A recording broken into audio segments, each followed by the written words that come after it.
नमस्कार दर्शक बंधु मु पिंकी मुंडा आज मु ड्राइंग और स्केचिंग विषय रे सिखेबाकू जाउची। ड्राइंग स्केचिंग समस्त को भल लगी थाए किंतु चित्रटी भल भाबरे होई पारे नहीं कहीं ना तांकर बेसिक स्ट्रॉन्ग न थाए अथवा क्लियर न थाए। तेणु आज मु ड्राइंग और स्केचिंग रो बेसिक सिखेबाकू जाउची। तेणु भल भाबरे चित्रटी को करि हबो। तेबे आमे प्रथमे बेसिक ड्राइंग रो आरंभ करिबा। प्रथमे आमे लाइन शिखिबा आउ लाइन शिखिबा पूर्वरु आमे डॉट देबा। डॉट साहाय्य रे आमे लाइन शिखिबाकू चेष्टा करिबा।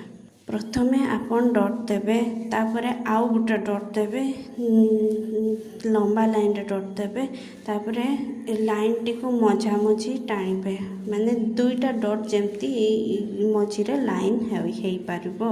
दुईटा डॉट को आमे सीधा लाइन टाणिबाकू चेष्टा करिबा जेमती दुईटा बिंदु को जोडुथिबो। एहीपरि भावरे छोट लाइन रु बड़ लाइन करि पारिबे बिंदु बिंदु देकी माने डॉट देकी। आपण स्केल साहाय्य रे मध्य गार टाणी अभ्यास करि पारिबे किंतु सेटारे बहुत प्रैक्टिस करिले जाइकी होई पारिबो।